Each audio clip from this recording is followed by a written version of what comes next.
जी नमस्कार दोस्तों, मैं सत्य मिश्रा और आप देख रहे हैं टीसी लर्नर्स का यूट्यूब चैनल।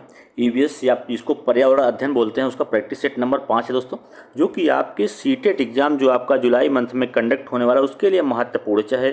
ठीक है दोस्तों, तो चलिए यहाँ पे स्टार्ट करते हैं आज की क्लास का पहला प्रश्न। इसके अलावा जो आपका बीपीएससी एग्जाम होने वाला है, बीपीएससी टीआरई 3.0 या टीआरई 4.0, उसके लिए महत्वपूर्ण है। अगर ईवीएस के प्रश्न वहाँ पे पूछे जाते हैं तो फिर उसके लिए भी महत्वपूर्ण क्लास है। तो चलिए यहाँ पे हम चलते हैं सबसे पहले प्रश्न पे जो आपका इंतजार कर रहा है। या दोस्तों पहला प्रश्न आपके सामने है, जल्द आने वाला है। तो उससे पहले अगर आप मेरे चैनल पर नए हैं तो चैनल को सब्सक्राइब कर लें और वीडियो को प्राप्त करने के लिए दोस्तों सब्सक्राइब कर लें और फिर उसके बाद बेल आइकन दबा दें ताकि जो भी नोटिफिकेशन हो आपको मिलता रहे। तो चलिए यहाँ पे पहले प्रश्न पे चलते हैं।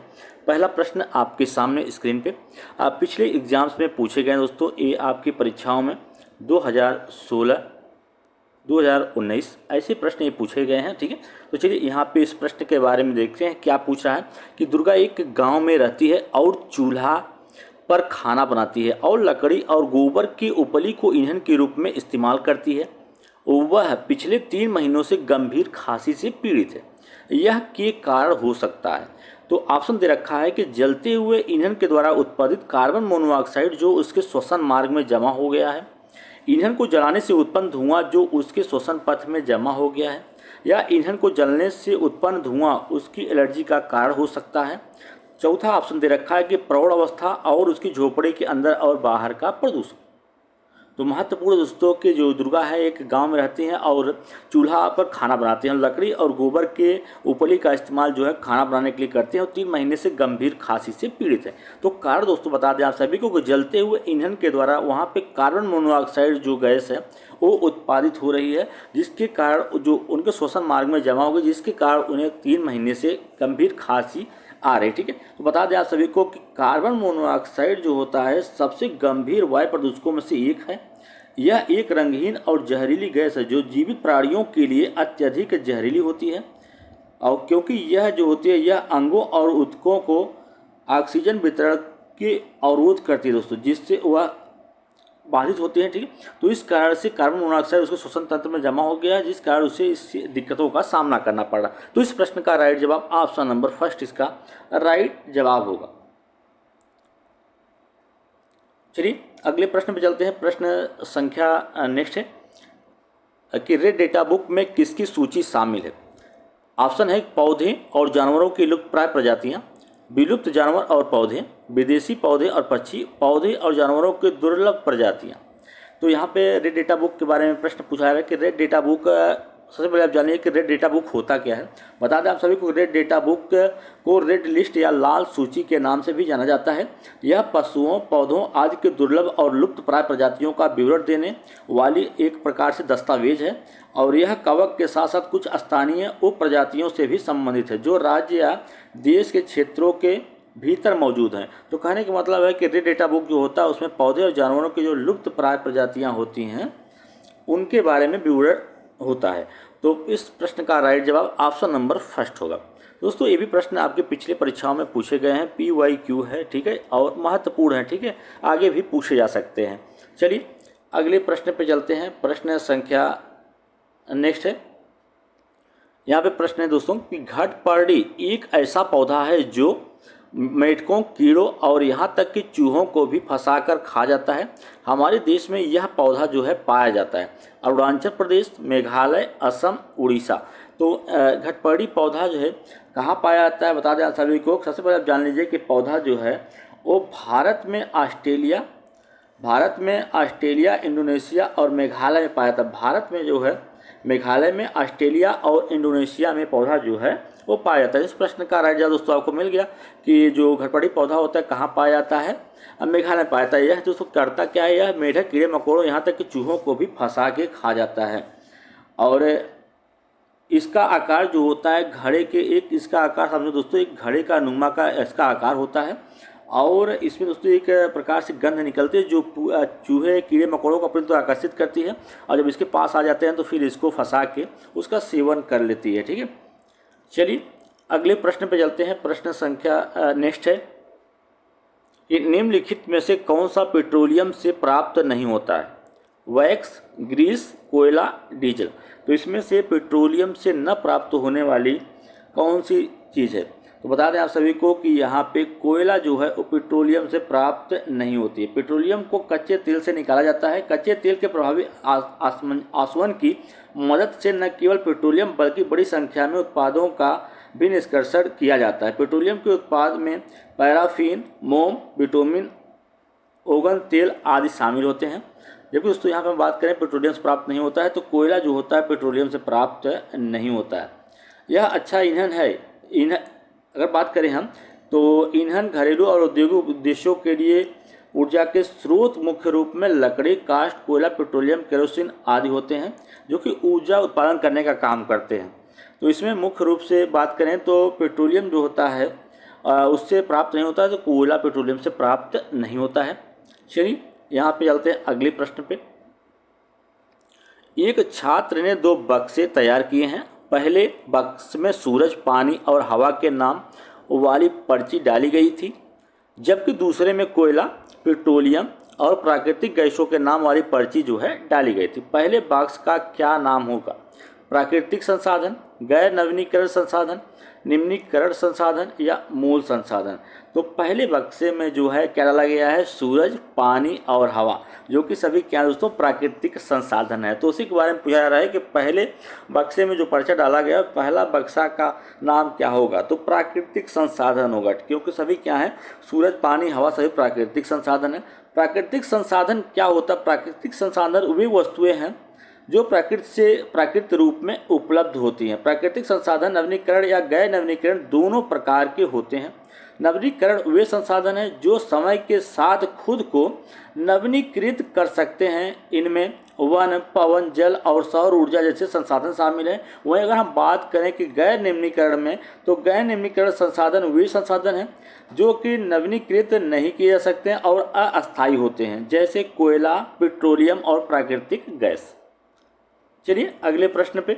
अगला प्रश्न, सभी प्रश्न दोस्तों आपके परीक्षा के दृष्टि से महत्वपूर्ण है। तरुण भारत संघ एक ऐसी संस्था है जो जल के संरक्षण के लिए कार्य करती है और इस संस्था के प्रधान निम्न में से एक है। सही विकल्प का चयन कीजिए। तो तरुण भारत संघ एक संस्था है जो कि जल संरक्षण के लिए काम करती है और इसके प्रधान कौन है? मेधा पाटकर, सुंदरलाल बहुगुणा, राजेंद्र सिंह, पीसी जोशी। तो राजेंद्र सिंह जो हैं इनको जल पुरुष के नाम से जाना जाता है। तो यही क्या है? तरुण भारत संघ संस्था के जो हैं प्रधान है। ठीक है, तो यहाँ पर बात करें कि राजेंद्र सिंह जो है वह है तरुण भारत संघ के अध्यक्ष हैं। राजेंद्र सिंह को व्यापक रूप से भारत के वाटरमैन के रूप में भी जाना जाता है। वह राष्ट्रीय जल किरदारी के रूप प्रमुख है जो जल से संबंधित संगठनों का एक देशव्यापी नेटवर्क है। यह नेटवर्क देश के सभी बड़ी और छोटी नदियों को पुनर्स्थापित करने का जो है प्रयास कर रहा है। वही अगर हम बात करें कि मेघा पाटकर, तो मेघा पाटकर एक सामाजिक कार्यकर्ता और नर्मदा बचाओ आंदोलन की संस्थापक हैं। और मेघा पाटकर भारत में कई महत्वपूर्ण राजनीतिक और आर्थिक मुद्दों पर काम कर रही हैं, जिनमें आदिवासी, दलितों, किसानों, मजदूरों और महिलाओं द्वारा उठाए गए मुद्दे शामिल हैं।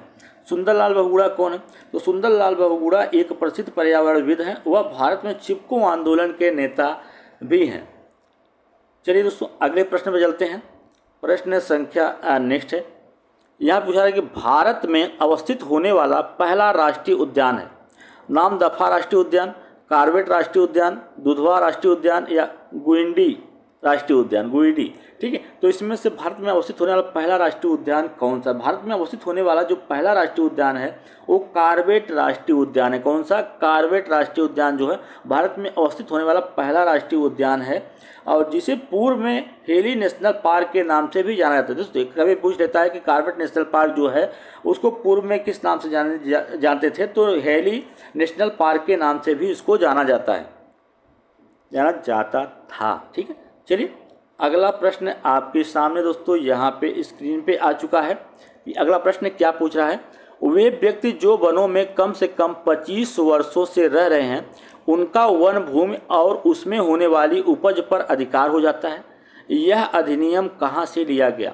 वन अधिकार अधिनियम 2007, भारतीय वन अधिनियम 1927, राष्ट्रीय वन नीति 1988 से, भारतीय वन संशोधन अधिनियम 2019 से।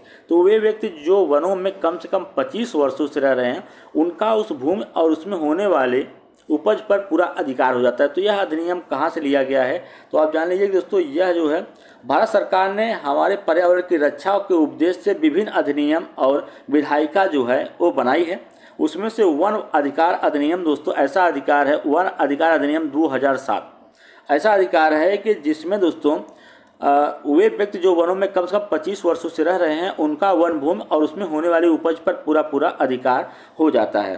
तो बता दें कि वन अधिनियम 2007 अनुसूचित जनजाति और अन्य पारंपरिक निवासियों की वन भूमि में वन अधिकारों और कब्जे को मान्यता देता है, जो कि पीढ़ियों से जंगलों में निवास कर रहे हैं।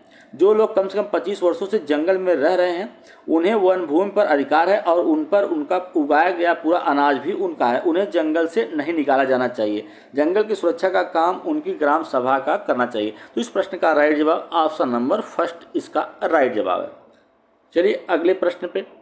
प्रश्न संख्या नेक्स्ट है कि निम्नलिखित में से कौन सा ग्रीन हाउस गैस है? Nitrogen, hydrogen, oxygen, nitrous oxide. तो इसमें से आपको बताना है कौन सी गैस जो है दोस्तों ग्रीन हाउस गैस है। तो ग्रीन हाउस प्रभाव एक प्रकार से प्राकृतिक प्रक्रिया है जो कि पृथ्वी के सतह को क्या करती है, गर्म करती है। जब सूर्य की ऊर्जा जो है पृथ्वी के वायुमंडल पहुंचती है तो इसमें से कुछ ऊर्जा जो है वापस अंतरिक्ष में परावर्तित हो जाती है और शेष ग्रीन हाउस गैसों के द्वारा अवशोषित और पुनः विकिरित हो जाती है। तो एक ग्रीन हाउस गैस जो है एक गैस है जो तापीय औरत सीमा में विकिरण ऊर्जा को अवशोषित और उत्सर्जित करती है। तो ग्रीन हाउस गैसों के कारण ग्रहों पर ग्रीन हाउस प्रभाव पड़ता है और पृथ्वी के वायुमंडल में प्राथमिक ग्रीन हाउस गैसें अगर हम बात करें तो पृथ्वी के वायुमंडल में जो प्राथमिक ग्रीन हाउस गैसें हैं वो जल वाष्प है H2O, इसके अलावा कार्बन डाइऑक्साइड है, मीथेन है और नाइट्रस ऑक्साइड और इसके अलावा क्लोरोफ्लोरोकार्बन भी क्या है, ग्रीन हाउस गैस है। तो दोस्तों यहाँ पे ग्रीन हाउस गैस आपको समझ में आ गया कौन सी ग्रीन हाउस गैस है, नाइट्रोजन, हाइड्रोजन, ऑक्सीजन या नाइट्रस ऑक्साइड। तो नाइट्रस ऑक्साइड क्या है, एक ग्रीन हाउस गैस है। तो चलिए यहाँ पे हम अगले प्रश्न पे चलते हैं। प्रश्न संख्या नेक्स्ट है कि ओजोन परत पृथ्वी की सतह को सूर्य से आने वाली डैश से बचाती है। तो एक्स किरणों से, औरत किरणों से, गामा किरणों या पराबैंगनी किरणों से। तो ओजोन परत जो होती है, ओजोन परत का महत्व समझिए कि समताप मंडल में ओजोन की उपस्थिति सूर्य की हानिकारक पराबैंगनी किरणों के लगभग 99.5% को पृथ्वी की सतह से पहुंचने से रोकती है। दोस्तों इतनी विकिरण को पृथ्वी की सतह पर रोकने का काम जो है कौन करता है, ओजोन परत। और कहाँ पे मौजूद है, समताप मंडल पे ओजोन परत जो है उपस्थित है। इस प्रकार मनुष्यों और अन्य जानवरों को इसके प्रभाव से बचाती है। तो ओजोन परत पृथ्वी की सतह को सूर्य से आने वाली पराबैंगनी किरणों को रोकती है, अब पराबैंगनी किरणों से रक्षा करती है, बचाती है। चलिए अगला प्रश्न है।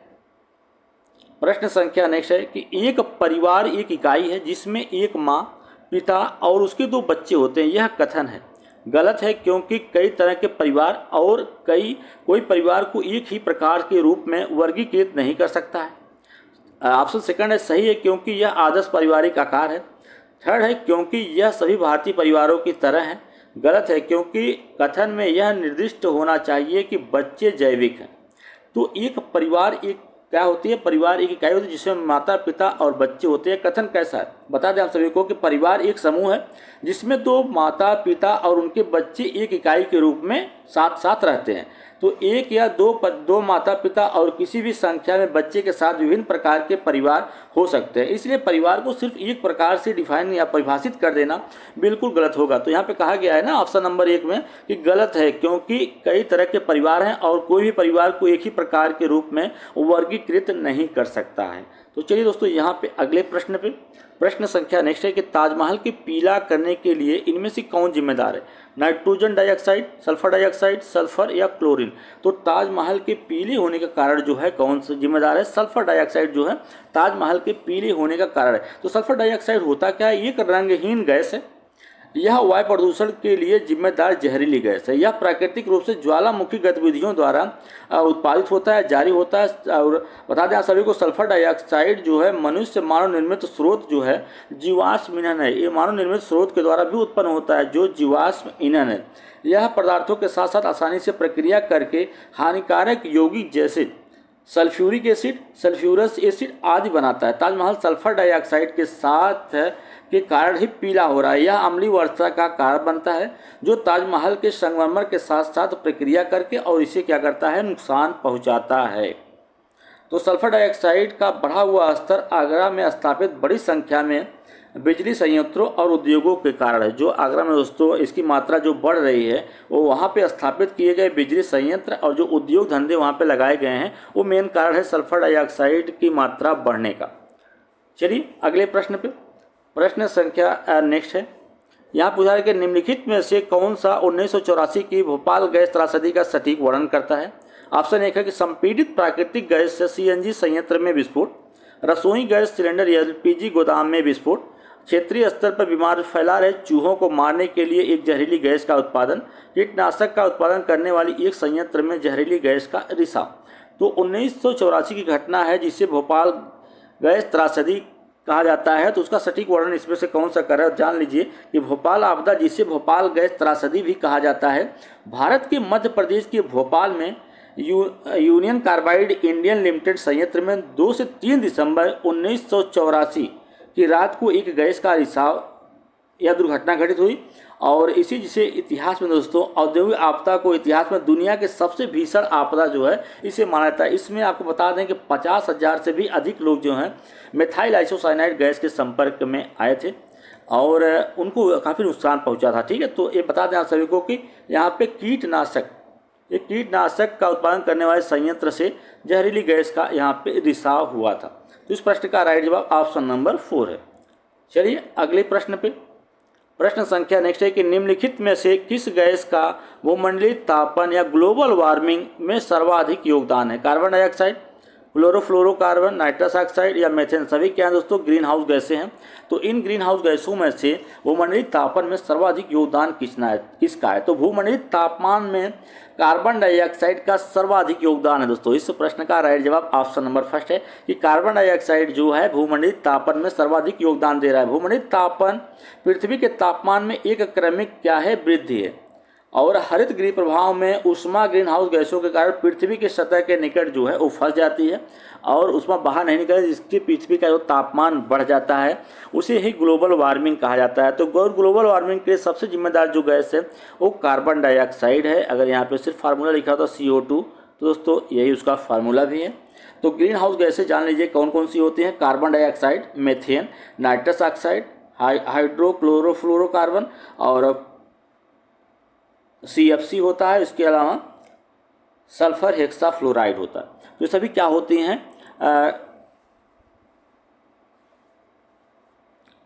चलिए अगले प्रश्न पे, प्रश्न संख्या नेक्स्ट है कि नीचे दिए गए जीवों पर विचार कीजिए। घड़ियाल, कौवा, बत्तख, मछली, कछुआ, तो चुनिए अन्य से भिन्न, जो इसमें से भिन्न है उनको आपको यहाँ पे चूज करना है। ठीक है, तो कछुआ, मछली, कौवा, घड़ियाल। तो इसमें दोस्तों आप बता दें कि कछुआ हो, मछली हो, घड़ियाल हो, सभी क्या होते हैं, जलीय जीव होते हैं। जलीय जानवर अपने जीवन के अधिकांश या हर समय जो है पानी में रहते हैं और इसमें सांस लेते हैं। यहाँ इसमें ऑक्सीजन को विकसित पानी से अपने विशेष अंगों में निकाल सकते हैं जिन्हें गलफड़े कहा जाता है। गलफड़े के द्वारा ये क्या करते हैं, श्वसन अंग होता है जिसके द्वारा ये सांस लेते हैं। जलीय जानवर वे जानवर जो पानी में रहते हैं और जली में ही निवास, उनका जल ही क्या होता है, निवास स्थान होता है। जैसे तालाब, दलदल, झीलें, नदी और महासागर जलीय निवास के कुछ उदाहरण हैं। इसके अलावा यहाँ पे आप जान लीजिए कि इसमें से भिन्न कौन सा है, कौवा है। कौवा एक जलीय जीव नहीं है।